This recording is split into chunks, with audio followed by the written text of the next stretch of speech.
Assalamualaikum warahmatullahi wabarakatuh. Bertemu lagi dengan saya, bincang-bincang matematika. Jangan bosan-bosan. Ya, sebagai seorang siswa yang sedang belajar, jangan bosan untuk belajar. Dari mana saja, mudah-mudahan memperoleh ilmu yang baik-baik saja. Matematika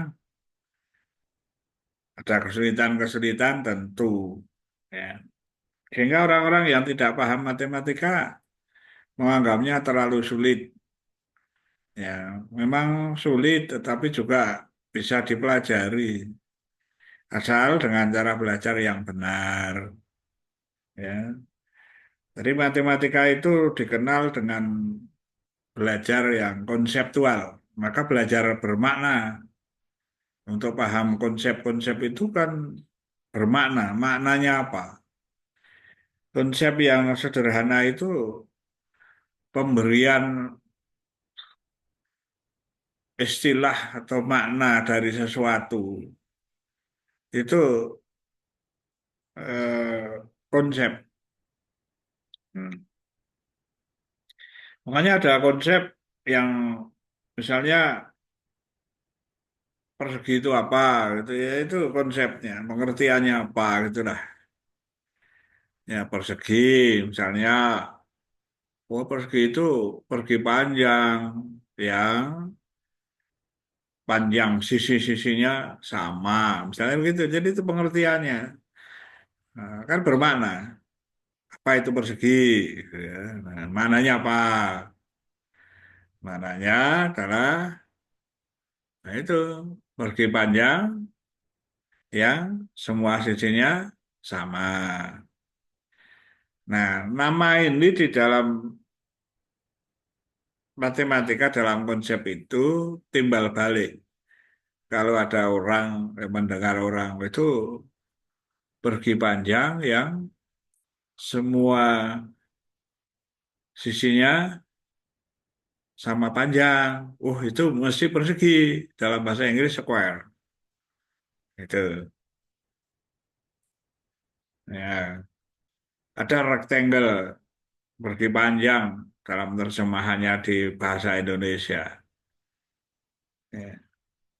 Jadi boleh juga dengan mengatakan, wah itu suatu rectangle yang semua sisinya sama, boleh gaduh-gaduh bahasanya.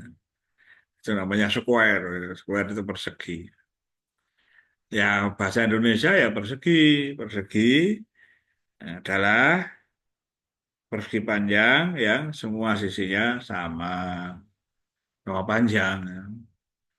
Nah ini konsep konseptual. Makanya kalau belajar matematika itu belajar konsep. Maka belajar matematika harus bermakna, meaningful. Ya, jadi eh, ada juga di mindset. Ya tentu itu ada di mind, ya di pikiran. Gitu. Ya, hanya saja kalau joyful menyenangkan, nah itu gurunya nanti ya yang di kelas bagaimana bisa membawakan matematika itu ya, menyenangkan itu. Nah, menyenangkan itu cara mengajarnya di kelas. Ya, jangan galak-galak. Guru matematika sudah galak, ya ditakuti. Yang ramah, yang mengerti pada para siswanya itu psikologinya tahu. Oh, ini siswanya belum tahu, ini sudah tahu. Lalu bisa memberikan ya namanya materi-materi prasyarat ya yang diperlukan untuk mempelajari sesuatu. Misalnya ya, kalau guru akan mengajarkan perkalian, ya guru tentu harus tahu konsep perkalian itu apa. Ya, itu maunya kan 5 kali 2. Itu 2 ditambah 2 ditambah 2 ditambah 2 ditambah 2 sampai 5 kali. Nah, kalau begitu konsepnya itu perkalian itu penjumlahan berulang gitu. Itu konsep pengertiannya itu penjumlahan yang berulang ya. Yang bilangannya yang dijumlahkan itu sama. Saya ulangi, 5 kali 2 itu maknanya artinya konsepnya itu tadi maknanya. 2 tambah 2 tambah 2 tambah 2 tambah 2 5 kali. Nah, hasilnya ya ditambahkan 2 tambah 2 4 tambah 2 6 tambah 2 8 tambah 2 10. Jadi 5 kali 2 sama dengan 10. Itu konsep mendasar. Nah, tentu saja prasyaratnya harus bisa menjumlahkan dua bilangan. Ya harus tahu 2 tambah 2 itu 4, 4 tambah 2 6, 6 tambah 2 8, 8 tambah 2 10. Ya, jadi prasyaratnya bisa menjumlahkan materi prasyarat.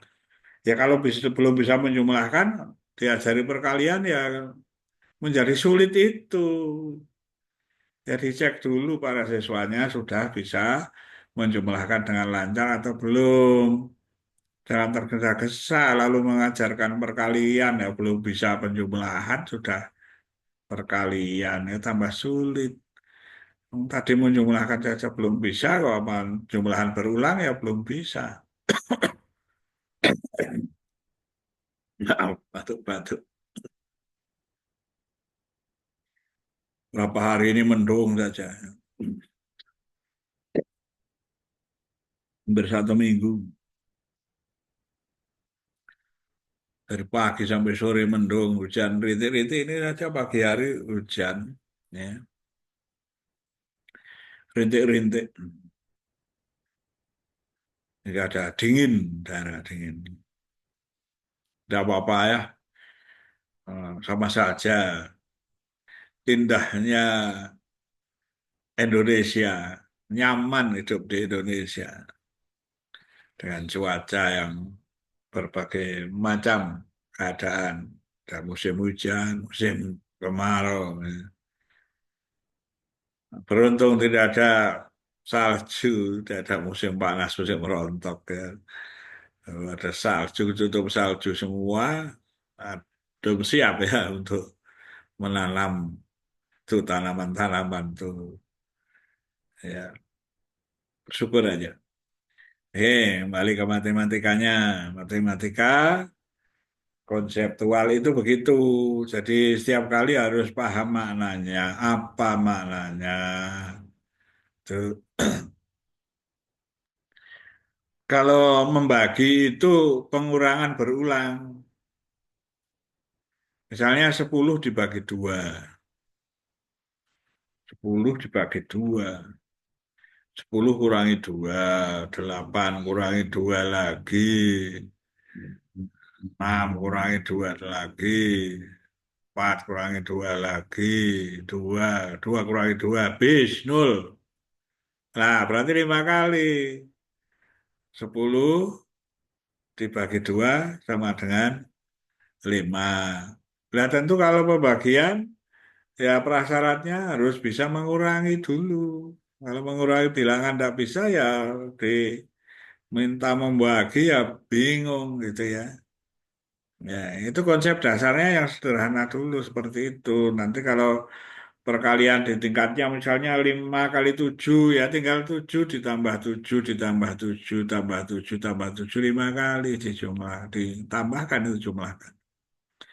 Dan nanti ketemunya 35. Itu harus tahu dulu. Seperti itu paham. Berkali-kali diajarkan oleh pada siswa. Oh, mengerti perkalian itu. Yang nanti memang suatu ketika itu ya dihafalkan 5 kali 7 35 begitu. Masa mau ngitung terus begitu ya. Lamaan, masih banyak yang harus dipikirkan, yang harus dikerjakan. Ya. Nantinya, tetapi konsepnya tahu. Jadi kalau matematika itu belajar ya, apa in depth,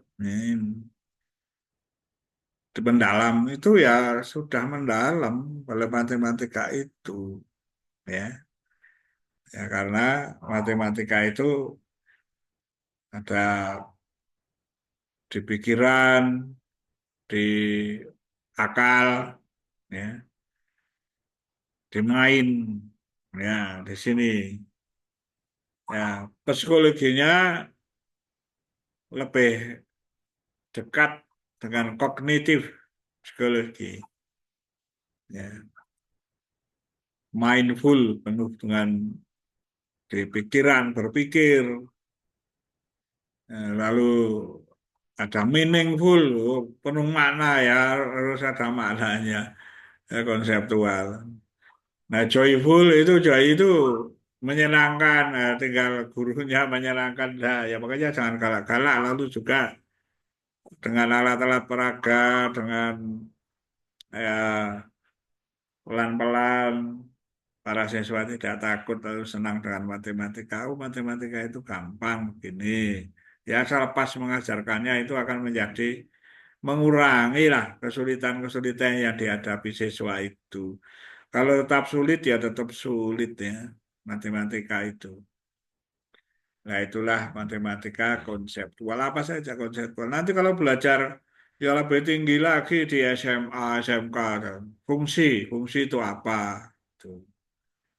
Nah fungsi itu kan suatu pengaitan ya antara anggota-anggota dua himpunan.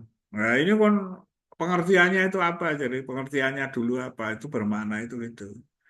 Yang dengan aturannya untuk setiap anggota domain punya kawan, ya.